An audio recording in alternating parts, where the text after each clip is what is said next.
Welcome to Secrets from the Saddle podcast. I'm Sylvie D'Aoust, your host, fellow cyclist, bike club founder, cycling coach, bike race junkie, just truly super passionate about cycling.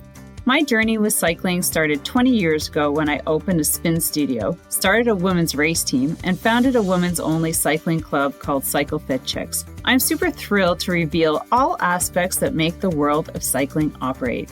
I'm so excited to be able to bring you interesting people from around the world, pro cyclists, recreational cyclists, coaches, event organizers, bike shop owners, everything and everyone you need to know or ever wondered about when it comes to cycling. I know you'll enjoy this episode.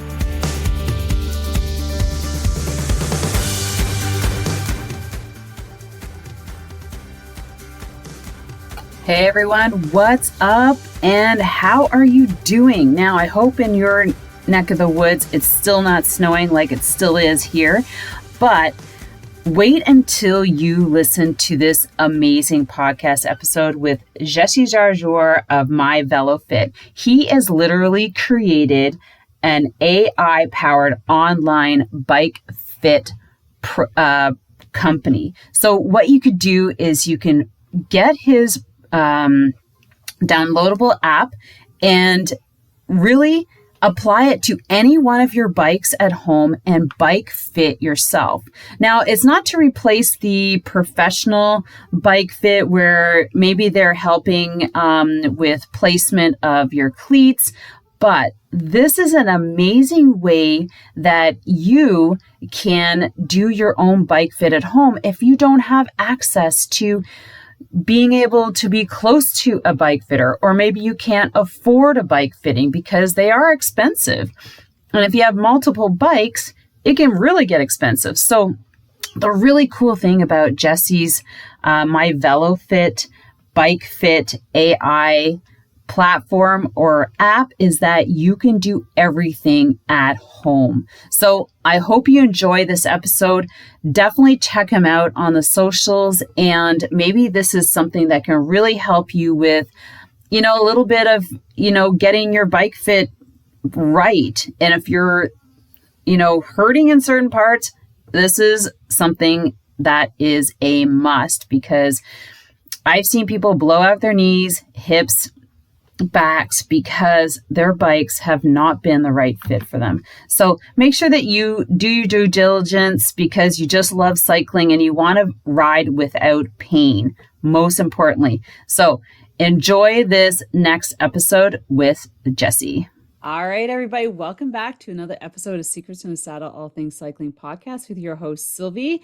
And we have back Jesse Jarjour, who is on episode 110 back in August 16th, 2021, 2 years ago. We had him on the podcast talking about his business and AI technology. So Jesse had created the world's first AI powered online bike fit tool. Now we're going to get into an update. When we first talked, it was very new, not even a year old. Now he's 2 years into his business, and he's created updates and changes, and it's global, and he's got a team he's working with now. So things have really, really changed since we last talked. I even went in and I was like, God, I gotta listen to that episode again.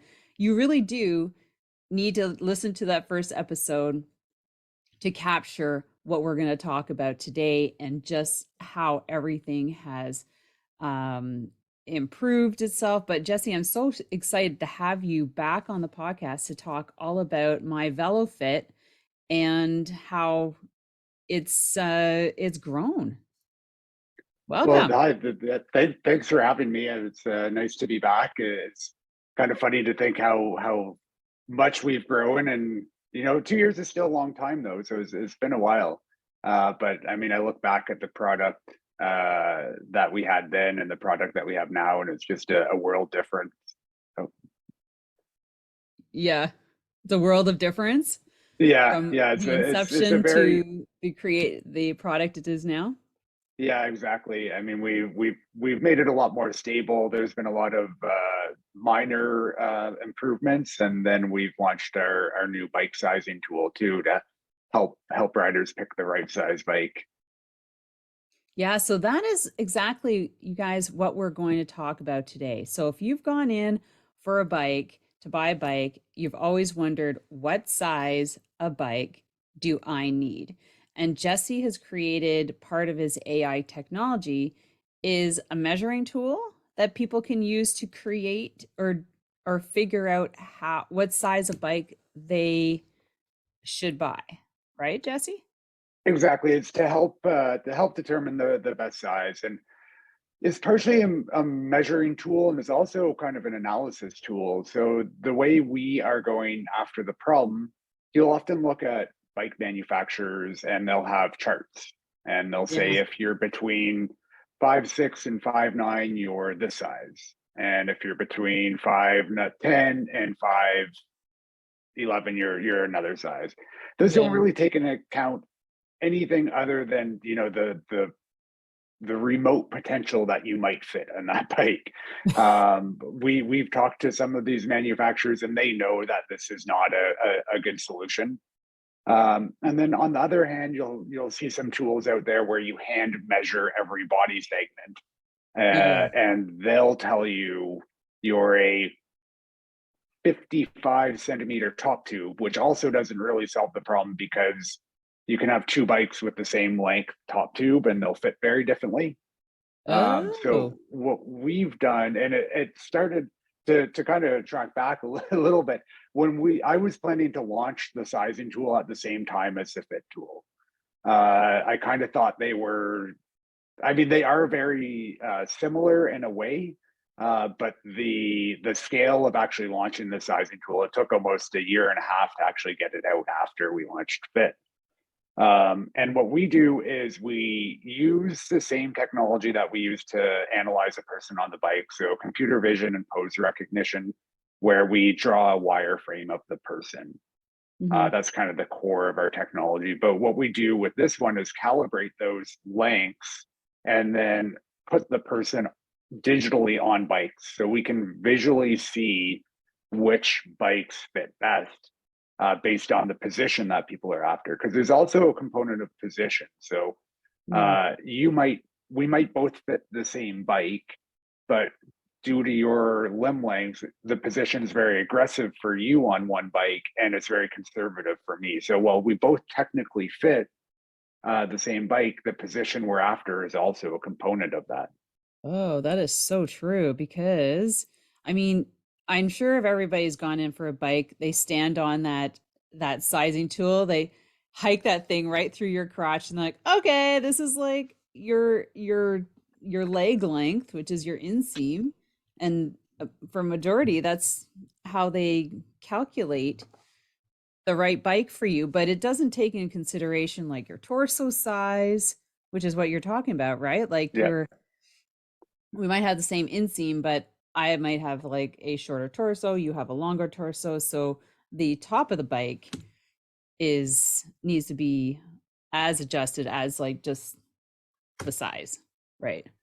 Yeah, and then the output could be two bikes that technically fit, but on one hand, the position's a very aggressive position, Yeah. and on the other hand, it's a very conservative position. So we also take into account what the goals of the rider are. Are you looking to race?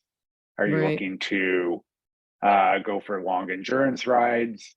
So we take that into account, and then we digitally pose the person on the bike. So we take the wireframe of the person, and you can select which bikes you want to see, and see how you look on that bike from a wireframe. We actually we experimented a little bit with you know, morphing the person onto the bike so you could actually Mhm. see your body on a bike, but it ended up looking, if you've ever watched South Park, it kind of looked like South Park characters where they were kind of choppy, and it didn't really work yet. Maybe I one don't day we'll look go back like the after way I that, look. but yeah, it looked really goofy, so we didn't do that. But yeah, so it lets you validate which bikes work for you and how. And we even can let you change positions on the bikes or change parts on the bike. So put a longer stem on, put a Oh, shorter stem on, and visually see how that changes your position. so you can take this app to the store, figure out what bike is relatively your size based on the data, and then superimpose your stick figure on the bike to see how you look. Well, kind of, Kind you do of. it at home, or we have some stores that have the have it running at the store. Oh, I Um, thought I could use it on my phone. yeah, you can use it at home, Oh, okay. and then you kind of shop on your own, right? Like you don't. There's no aspect of the store. We have all the bike data Oh, in the app. So you would just pick the bikes that you're after. We try to stay up to date with the oh, information with the database of bikes. It's oh hard my because it's a God. huge Really? database. Yeah, I mean, it could really be a full-time job. And some brands are kind of goofy with what they share in terms of the measurements Oh, of their bikes, so we can't actually put them in the brand or put them in the database. Um, but yeah, we have most of the big brands and most of the big models out there. So if you're shopping for a bike, we only do road and gravel right now. We haven't. It's a big enough endeavor that we haven't gone after other models right now yeah, yeah. or other bike types. But road and gravel from most of the major brands and a lot of the smaller ones. I think it's about 300 individual bikes we have in the list. Whoa. Yeah. Wow. So, so how are you finding now? Now, last time when we talked, and I mentioned this that you were going to launch something, but but now when I reminded you, you're like, I'm not quite sure. We've launched lots of stuff, but share one of your biggest, like the biggest changes that you've put together on your app or your platform in the last 2 years. Yeah, well, sizing is definitely the biggest thing that we Yeah. launched. It's a really cool tool that saves tons of people lots of money in buying the right bike. As I said before when we went live where we were chatting, the bike sizing is broken. The information out there Yeah. for people just is incomplete. And the only real way you can tell if a bike fits I mean, other than already owning a bike of the similar geometry, is to go to a store that does fit first sizing, Yeah. where they put you on a fit bike and Mhm. determine which bikes fit. So we basically digitized that product and made it available to everybody. It's actually free as well. We're still not charging for it, so you can just go Cool. to our website and do it for free. Uh, Nice. Now, yeah. So yeah. anybody can go to your website like myvelofit.com and use that free product to bike fit themselves. Well, to size themselves. To Our size fitting themselves. product Sorry. Yeah. is there is a charge to our fitting product. We do have a free version. It's more to test if you will get something out of our fit. The sizing is still completely free. And I mean, you made a really good point there inadvertently that a lot of people have the concept of fit and sizing Right. kind of blurred together. And even, talking in the bike shop and talking in the industry, the notions of fit and sizing are discrete, separate notions, but they often get mixed up. So sizing is determining the size of frame that can accommodate your fit. So you can Yeah. have the right size of fit or the right size bike. Even there, I did it right. You can have the right size bike, but with the wrong fit. But you Yeah. can't really have the right fit on the wrong size bike. So it's fit Right. first, determine Yeah. which bike can accommodate your position, and then dial in the position. Wow. I'm gonna have to share that all over after this. Yeah, Yeah, because I know because this is the right time when some people are looking to upgrade. And also I find July is like around the another time where a lot of people have, especially in my women's cycling club, we got new people coming in with older bikes and then, they learn how to ride on them, but then they see like it kind of the FOMO sits in and they see what everybody else is riding. Then they start searching for a newer bike. And this would be great. Like, especially I see some people that some bikes are like way too small, mostly. Hmm. I'm just like, or too short, even like really hunched over. And I was like, wow. I mean, what can you can do some things, but you can't do too much besides using the stem. Um, but yeah, that'd be great um for people just to use it at home Yeah, too. it really helps the shopper kind of unbiasedly find out Yeah. what the right size bike for them is. One of my favorite bike memes is it's a visual one, so it's hard to do it verbally, but it's a shop owner with a 52 in stock, confident that you're a size 52. And now, I mean, I've worked in the bike business for a long time, and I don't think that we're that dirty. But if somebody's coming in and the bike is closed, the shop, the salesperson does have a incentive to get you on a bike. Your bike.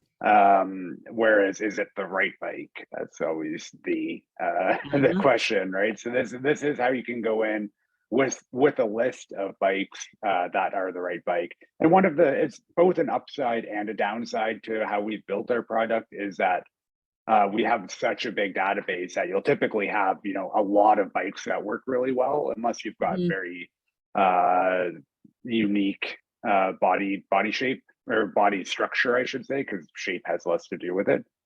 Yeah. Um, there you'll usually get too many bikes, so you narrow it down to bikes that you're after. It And narrows then down to price. yeah, and we try not to have a concept of like it's a shopping tool, but we're actually not. With so many bikes, they'll have, for instance, like all the big brands, they'll have models that go from 2,000 to 20,000 now. So we try to kind of narrow, like, stay away of the notion of price and stay more with like what fits you. Yeah. And then Oh my usually with God, the most of those $10,000 bikes, bike fits me. Fuck. yeah. Well, usually with most of them, there's the same bike for or very similar bike for you know $3,000 maybe as there is for $20,000. It's just componentry, so like the level of carbon, the wheels, and Right. the group set that changes. Uh-huh. Do you find that people are using it when they're going shopping for used bikes? Because that's So another big thing. and we've consciously made this decision to not. I mean, the database is so big already Yeah. that we consciously use the decision to for now go with only current Name model year brands. bikes. Yeah. Yeah. Well, not name brands, just current model year. Because if we have to go back in time to find geometries and stuff, it gets really hard to Oh, be confident in the quality of the data. So we kind of had to do things that we could find now, great. and then go forward. We're working on, I mean, to probably shouldn't be talking too much about what we're working on, but one Don't. thing This is that's what you said last time. yeah, true. And then I'll forget, so I'll say it this time, and then you can hold me to it. Is we're like a way to input your own bike geometry. So it's like, oh, I'm shopping Oh. for a 2015 Cervelo R5, which is Mhm. a different geometry than the current R5. So then you could put that in and see how you fit on it. Cool. So now I know, like, when we talked the first time, you mentioned that coaches and clubs were using the app. And is that still the case? Like, are people still buying it and sharing it or getting the membership where they can share it so many times? Um, do you find that that's part of your clientele that's growing?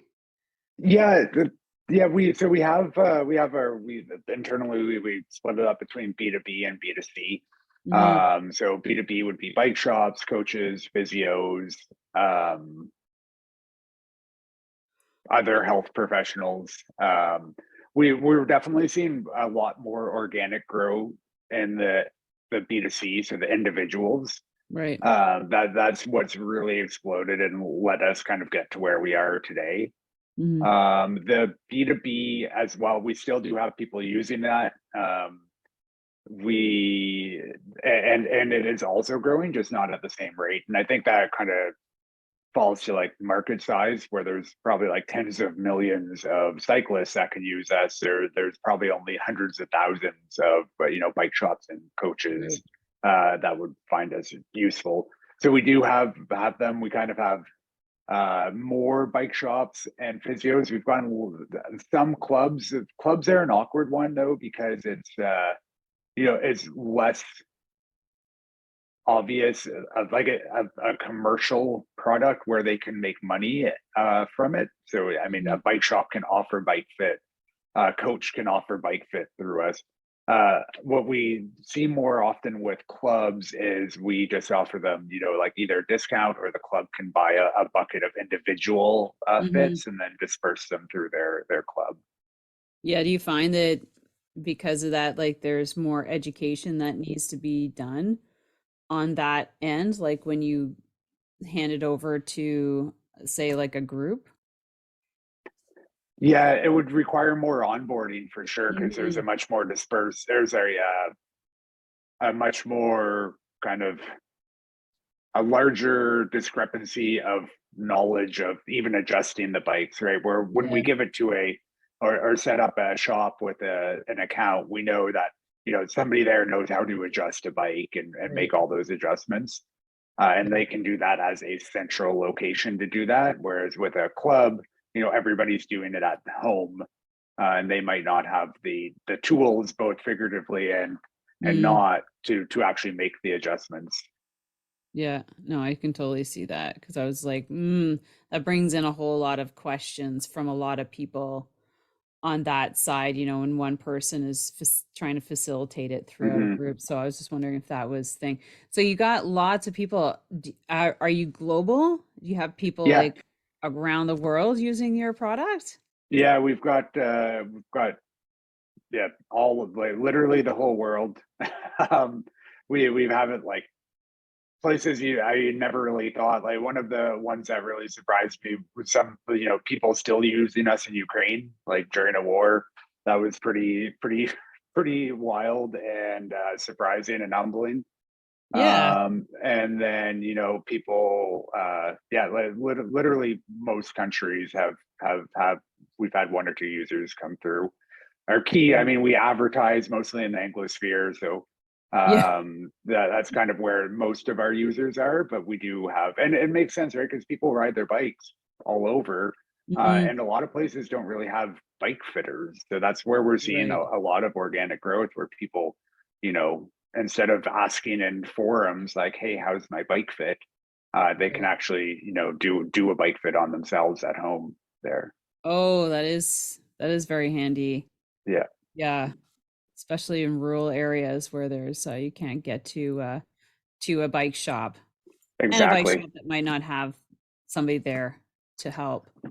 Yeah, and it really makes with like but brands like Canyon and the World, but there's other direct to consumer or brands where it's actually really easy to get a good bike at home now. If Mhm. you're in rural Ontario, you might have had to drive, 6 hours to get a bike and then a bike fit. Right. Whereas, now you can get a bike delivered to your front door tomorrow, and a trainer for that matter. Yeah, But then you still have to drive 6 hours to get the bike fit. yeah. So it's a great solution, and we do see that too in the usership that a lot of people are rural. Oh, that is so cool. So, I know that you spoke a lot about the data collected. Now, I don't want anybody to get all freaky about data, but he is taken he is a developer. And, so what are you finding within the data that you're collecting, like, between, like, users and types bikes? Like, can you see that kinda stuff? Oh, definitely. So there's a lot of trends that we notice Yes, talk pretty about some of those. obviously. So one is that your saddle's probably too high.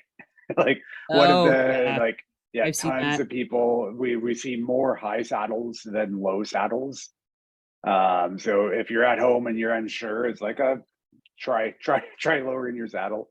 And then we see, I don't have this in front of me, but I was looking at it recently. Is that most women have a setup that's too long for them. I would say it's actually quite common to have a setup that's too long, but more so on the women's side that like either the stem's too long or the bike's too long of a bike. We see that really Mm, frequently.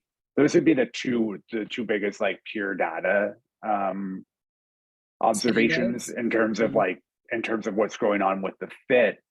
In terms of kind of bike usage too, it's like a lot of high end bikes, a lot more high end bikes than I would expect. I kind Oh, of was expecting this to be really like the meat and potatoes of our usership to be like the 25 to $5,000 bike range, but it's actually huh. probably like the 7 to 12. So a Wow. lot of quite high end bikes coming through. Ah, so you could so you can see what your end user is inputting as a bike style that they Yeah, have. yeah. Oh, that's really interesting. I think it's because that's all it was available, right? The Yeah, that's last two very years. true for the last few years. Yeah. And then on the searching side, I mean, everybody's looking for the direct to consumer brands, especially. So Canyon is Mm-hmm. the most searched for brand for people who are shopping for bikes on Yeah. our platform. I think, I mean, the bigger brands like Trek and Giant are definitely probably being bought more, but people looking for bikes through us are searching for Canyon the most, and that makes sense because there's not really anywhere. I mean, there are places in the UK and Germany where you can go test ride a Canyon, Yeah. but there aren't many places where you can do that. I have heard that they've taken over the online space and they did it quite early on. I think even before COVID hit. But Yeah, and whenever I'm in a forum or a woman's Facebook page and somebody asks about, like, say, a gravel bike, for instance, Canyon always the top of the, like, they just have so many brands, so many models, and it's always at the top of the recommendation list. Like, it's yeah, unbelievable. Yeah. they're great bikes. They're popular. You can get them even during the There was a point where they were hard to get, but I think even now you can get most of their models. That's mostly done. The supply chain issue. You can get a lot of models relatively quickly these days. Their sizing is a little strange though, in a couple of ways. So, I think our tool for Canyon is really helpful because a lot of people get confused with their sizing because they're like, I'm a medium for everything else, but Canyon's saying I'm a small. Oh. Uh, and so, they might go and buy the medium, or they might, just be confused and not very confident, where we're seeing like their size labels are kind of a size bigger than you would Okay. expect. So it's not uncommon to need a size smaller than you would think. Uh, so that's a big one. But the other really frustrating one with Canyon is you can't change the touch points. So the handlebar or the stem Oh. are often too long for the rider, so you have to order a second one. And I think there's all sorts of like Canyon swapping groups. Happening? Yeah. Where it's like, I have a Is 90 it mil one stem. piece? Is that Often it's why? one piece. Yeah. Yeah. Oh. Yeah. Even Oh, if I it's have two seen some piece, cool. I mean, I guess it's easy to change a stem, but when you're having to change like an integrated handlebar and Yeah. stem, yeah, that can be frustrating. Oh, canyon swapping group. It doesn't surprise me. But yeah, you can't exactly send it back if you make a mistake. That's one of those things, right? Yeah, and it's kind of frustrating too because like I don't think it would be that hard for the brand to say. Actually, I've heard this, and this might not be the best place to discuss this, but I have heard that they used to have the ability to pick your stem length, but it was too confusing for the average shopper, and it actually lowered conversion. So Oh, they switched it to not choosing because it's easier to make that decision, and I can kind of appreciate that. Like it's not their job to kind of be like a bike fit, or to be the place like where you build your decide bike that stuff. online kind of Yeah, thing? yeah. Hmm. Yeah, Jesse, maybe that's you should approach them with some of your data. They might find that very helpful. If I could get anybody on the phone at Canyon, Well, yeah, really. Well, I'm on I their could email try. list. Yeah, yeah, I'm sure they love to send emails. Well, yeah, I know. I'm like, huh, geez, another cell. I'm Yeah, like, how did I get on this list anyways? But I am. yeah. So, all right, now what's coming up? What's some new integrations you're going to be doing? Or like, Well, is everybody's, got to change something yeah. I mean, you've got to, if you're current. not innovating, you're dying, right? So we've got Hmm.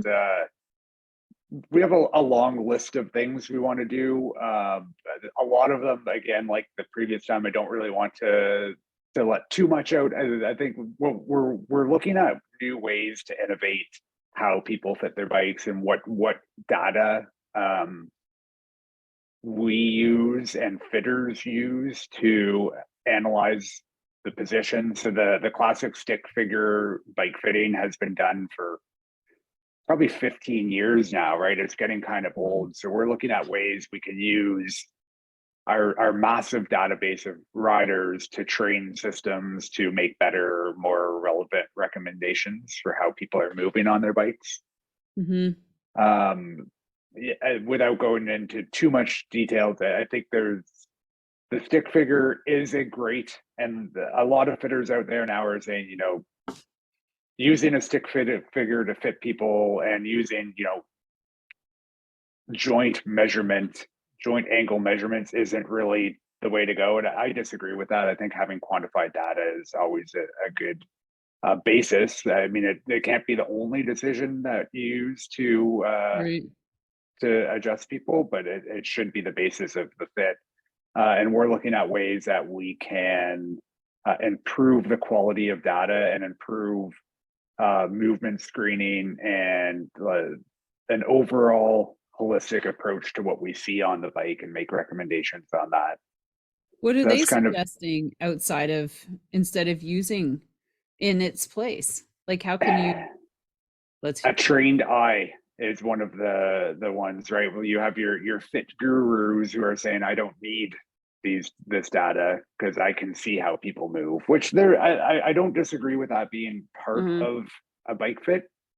Sometimes I've intentionally put people out of measured ranges in an in-person fit because I can see certain ways they're moving. And as an Mhm. aside, and we do that to a different extent with MYVELOFIT. What we do is with the AI, we collect data on how the rider is planning on riding their bike and their Yeah. mobility, and we have a much more specific set of joint angle ranges than any of the commercial fit products out there. Yeah. So if I'm fitting somebody with my system at in my studio, other than MYVELOFIT, because I use MYVELOFIT in my studio as well, but if I'm doing it with my LED motion capture system, they have a predefined set of ranges that could range anywhere from, on the conservative side, it's like a first time rider, and on the aggressive side is a pro racer. So all those people get the same Hmm. range.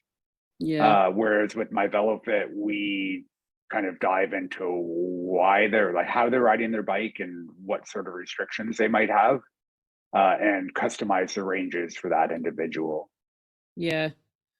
Do you get a lot of beginners that progress into more um it's like fitter, more professional, like they more like grow into like a newer bike. Do you know what I mean? Like they start with this bike and then they get the higher end bike and then the higher end, like as they progress in fitness. Do you see like people with your program doing that for different types of bikes? Like over the, well, it's only been like 3 years, but like in that time, have you seen some people progress into, Yeah, I mean, I would say it's only been 3 years, but it's probably the 3 years with like the biggest uptake of, yeah. getting into cycling and training hard as a cyclist. With, I saw it in my fit studio and online with people, getting their first bike and then that same year getting a race bike, and then the next year seeing them, and then they've trained 15 hours a week for a year, and now they look like a pro cyclist, and they're super strong, and Wow. dropping people in the park. So yeah, we've seen it. It's harder. It is something I could track in MyVELOFIT. It's not something I actively track in our user base, Right. but it's something I've seen in the Fit Studio for sure over the last. And I mean, to kind of change gears to in-person fitting, it's something I've seen the whole arc in my fit career of selling people, fitting them on their first bike, then their second bike, and now they might be they got into masters racing, and now they're kind of aging out of that, and in a way there's still really fit people at all ages, but maybe they've had kids and they're only riding once or twice a week now, and then kind of transitioning back away from the race bike into more of an endurance bike that will be fine, Or more fun to gravel ride, or or mountain gravel. bike. Yeah, yeah, Yeah. yeah, Yeah. Well, that's really cool because I was just thinking, because I've seen that too, within our ladies, like, some come with hybrids. By the end of the summer, they've gotten their first road bike, and then 2, 3 years they've dropped the cash for the expensive bike. And I think for a lot of us, that's you hold on to that one, and then you start getting multiple bikes, yep, like yeah. There, it's. I mean, the N+1. It's and again, kind of a reason why we built this was built the sizing is it's hard to when there were no bikes, we had a ton of people coming to us and yeah. saying, what size bike should I order? Because Oh, I can't sit on one anywhere. right. So Yeah. that's what one of the big reasons why we did it, and to get people who are kind of transitioning from bike to bike. And then the classic one we got was, I'm a 54, so I need another 54. And we have a series on this on our blog where we talk about sizes aren't sizes. You can have two Right. 54s. I'm trying to remember, but there's some brands, some models will have a bigger size spread and one size jump, so from a 52 to a 54, than others have across their entire lineup. Like there's all sorts of wonky when you really dive into the data of bike fit or bike sizing. There's all sorts of like weird jumps Mm, and sizes. mm, There's sizes that don't really line up with anything. There's sizes from one year to another. The new Canyon Colnago, their new V4 RS, I think they're VR4S versus their previous model. Like you couldn't go to one and then the next in the same size, you'd be getting a right. completely different bike. Oh my God. Why And why would a company do that? That's just confusion for everybody. No? to be fair, the previous uh, Why? their previous year geometry was really funny. So I think it's a good thing that they've Oh, changed it. they're changing it for the Yeah, better. yeah, but it Oh, doesn't okay. help anybody who's going from one to the other. Right. I could really see somebody get caught by that. Hmm. That's super well. All right. Now, since we've all got caught up. Now, where can people find you and your and where can they buy your product? So we are still web based. So we say app, it's a web app. We have a lot of people trying to find us in the app store, but Oh yeah, we're I online. was thinking. Yeah, Okay, yeah, I was. uh, No, yeah. It not. makes it. I mean, it's still an app by you know by some standards, but it's not an iOS or an Android app. It's a web app. So we did that intentionally to be able to have the most people be able to use us, because all you need is a web browser, a Mhm. camera, so you can use it on your phone, you can use it on your desktop, your laptop, your tablet. You can record a video on a GoPro and then transfer it, so you can use us anyway. We're at www.myvelofit.com, and then we're on all the socials at MyVelofit for everything. Yeah. So we're easy to find. I recommend going to find them on Instagram because they have a lot of little short videos and information there because that's why I was scrolling through there. Now, now they can go find you, so right, all the socials. Um, we're going to talk about business because when I was talking to Jesse 2 years ago, he was by himself. Now he's got a team, and we were just talking before we started about how that's different, right? Like going from a solo entrepreneur to employing people. What's that feel like? Because if you've been one of those people that your business has basically grown, it's I imagine it's hard to let go some certain things to someone else to develop them or build them or and so that you can do other things. Talk about your feelings around how, like, just getting into the growth of your business, and when did you decide that it was time? Like Well, when so you're sleeping 0 hours? when No. when we launched, I did have a co-founder at the time, so we've Oh yeah, grown that's right. from Yeah. two. Yeah, yeah, definitely. So I built the first version, and I mean, I'm not a developer. I had been working on it nonstop for 2 years basically to get it where it was, and then when we I think it was, I'm not sure if it was right before or right after we spoke to you. There was a couple media posts about it. Or no, we were August, right, where we talked. So Yeah. in Mhm. April of 2021, we had a media with cycling tips and bike radar, I think, picked up on us, and Oh, cool. it really blew us up. You're like, And it oh my God. yeah, well, it was hard to keep the website up for the Oh, volume. Like, we were crashing, and that speaks more to my inefficiency as a developer than a massive amount of people. So we brought in some talent to help you know solidify our product and make it more scalable. That was kind of one of mhm. the biggest things. And then there are a lot of things that the extra people did that made it faster. Speed's always been an issue where we would like to get it a little quicker than it is. Right now it's kind of anywhere from 90 seconds to 3 minutes, I would say, roughly, when you upload a video to when you get your results. Oh, Which do you which have is your own servers? Is that well, we're cloud based. We're cloud based with cloud right? servers. The Mm. processing to actually do the computer vision and the pose estimation. So what we use to measure the body is actually extremely high cost servers. So we Mhm. couldn't really. I mean, we could buy the servers, but the scalability would then be different.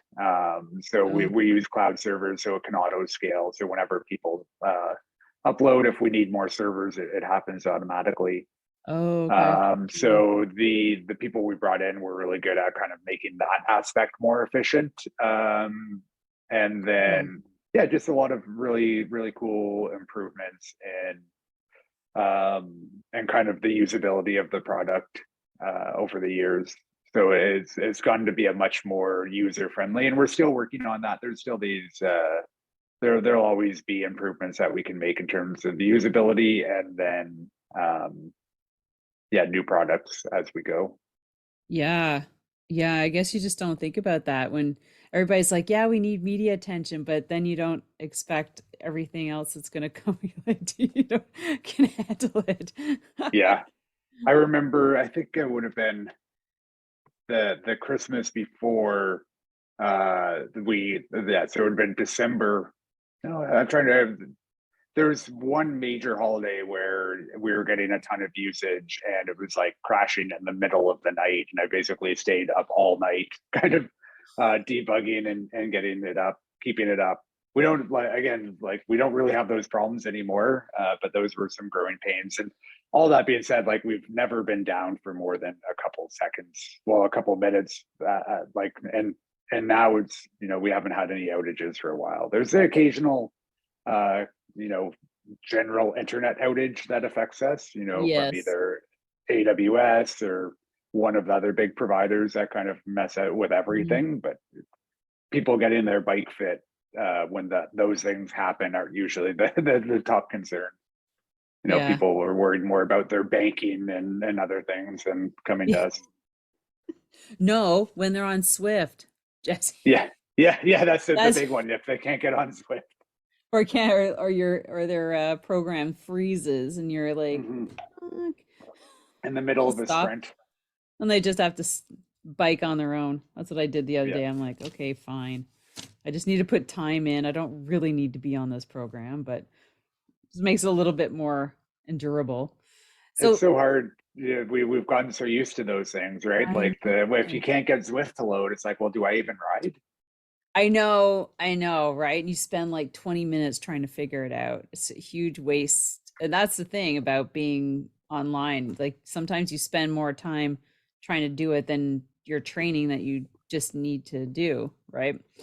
Yeah, But so what about the team that you're building? Like you brought in some great people to help with the back end, like all the like the server type stuff, which I don't think any of us would ever think about, right? Everybody's just concerned about, what they're seeing in the development. But what does it feel like to start growing your team? Like, it can be scary, when I you're not know. worried about only your own well-being. There's always a risk as well, both in terms of, when labor is expensive and bringing these people in. We're a new business, so we don't fully know what we're going to do next month, right? So we have to take risk and forecast off of the past. But 2 years of data when you're a growing company doesn't really tell you much. We've noticed some seasonality in our business, but Yeah. is it just I mean, it's 2 years, so we're also growing just organically. So is the seasonality just an artifact of something else that we're not aware of, or Right. or what? So it's really hard to balance, adding people to the team and forecasting for future growth, and bringing those people in to help. Where I mean, myself and my co-founders. I mean, we're bike people. We're not, marketing people. We're not developers. I mean, we kind of develop, but bringing in that experts to help grow that way is going to be really beneficial for us. Yeah. Are you able to get on your bike? Before you weren't. I, Have you I'm budgeted not that in? riding as much as I used to. It's kind of depressing. We were talking just an internal meeting the other day about Wednesday night all hands, or sorry, Wednesday afternoon all hands mountain bike rides, or something where we can as a team go mountain bike and get those rides in. Because I went from riding, I mean, last year was my lowest mileage year in since 2016, so 6 years. Whoa. Um, and so it's a little depressing. And sitting at a desk all day, at least previously, with my day job of bike fitting, it's not the most physical, but you're up and moving all the time. Yes. Whereas just sitting at the desk all day, like I have to change my bike fit for one, because my hips have gone so tight and my back has gone bad that like I'm riding not a position I would be riding generally. And it's good for empathy though, right? To remember that the bike fit is fluid and it's something you have to address regularly. And when you have Mhm. fitness or flexibility changes, you need to change your bike fit. So Oh my um, gosh. yeah, Yeah, just say that again, everybody. yeah, your fit. One of my favorite lines regarding bike fit is it's like a haircut, not a vasectomy. It's a process, not an event. So it's something you need to do regularly, not just once. And that's why this is good to have this. I'm gonna forever call it an app, but this program because things do change. And I would imagine that if you had multiple different bikes, not everyone's going to be fitted the same Yeah. as well. Well, no, there's a combination of multiple bikes and time. So fitness changes, weight changes, flexibility changes. Those Yeah. are the times where you want to adjust your position. And Oh, then, wow. yeah, across the bike spectrum, you might have a gravel bike, a road bike, a TT bike, and a mountain bike. And so each of Yeah. those have their own fits. And if you're going to a fitter for each of those, and it adds up. Those are four $350 fits if you're going Yeah. for, a high end fit. Okay. So if you got all those bikes, which I have all those bikes at home, how do you know which fit is proper? Like, I've not, like, if I were to go into your program, if I were to buy it today, um, how would I use it for all my multiple different bikes? Like from my road bike to my gravel bike to my time trial bike to my mountain bike. So we have a couple things. So we have two different price points for our fit. So you would definitely be, we call it an enthusiast and then a pro. So the enthusiast is for one bike and it's a 2 week access period, and that's $35. For somebody like you who has a lot of bikes and you're not gonna fit them all at the same time too. You're gonna fit them over time. We have our pro plan, which is $75, and it gives you a year with Oh, multiple bikes. okay. So, and then within our software, there's a couple things. We have your flexibility where you input your flexibility, and that's going to be consistent across all your bikes, right? Your flexibility is your flexibility. So you would enter that. We have two ways of entering it. One, you can do a quick survey. It's 6 questions, I believe. Hmm. Can Or you touch your we could, toes? Yes, no. yeah, but pretty much, yeah. But we also have a video analysis where you upload a video of yourself doing specific movements, and it will tell Oh, you what your flexibility is, wow. and Well, now record that that where into. you can't cheat. I like Yeah, that. exactly. No cheating, because a lot of people will be like, "Oh, I'm great," and then they do it Really? and they get bad scores. It's like, well, you're not great. And then we have the notion of a fit session. So for you, you would have a fit session for each one of your bikes. And in each one of those bikes, you can tell the system, this is a mountain bike, this is a road bike, this is a gravel Okay. bike, this is a TT bike. Yeah. And then it will change the way it recommends the fit, because it's going to know the position you're after. Right. And then for each fit, you can also identify whether you want the position to be kind of more racy or more conservative. Because you Right. might have two road bikes, one for crit racing and one for doing, endurance riding. Yeah. So you would set them both to road, but one with performance and one with comfort. Right. And then the system will automatically, in conjunction with your mobility, make recommendations to Hmm. get you closer to the ideal position for you and your riding type. That is really cool because, and then I could use it like a month later when I decide, to, I'm going to do a lot of gravel riding so that I can go and I like size up my bike. You know what? That would be really good because I just have this sinking feeling that my gravel bike is I just feel a little stretched on it compared to my road bike. But then Yeah, and then that could be just because it's different bikes, to be different well, sports, the different type of there's a couple cycling. things to consider there. Typically, our gravel for gravel and cyclocross, or like any sort of technical riding, we're aiming for usually a bit less stretched out than your road bike. Yeah, Uh, I thought. Depending on how things are set up, there's two considerations. So one is the current and the last generation of hydraulic levers. So Mm-hmm. your shift and brake levers are actually quite a bit longer than the previous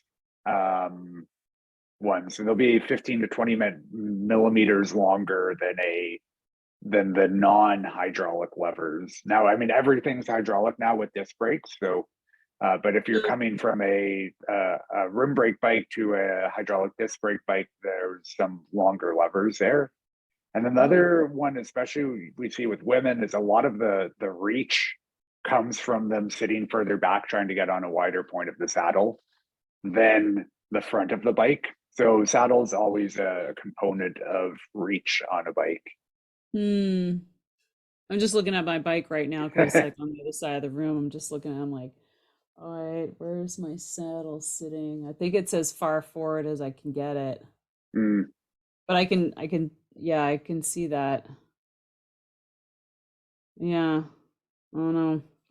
Well, we'll have to Those- get you set up and you'll have to upload some videos and take a look. Yeah.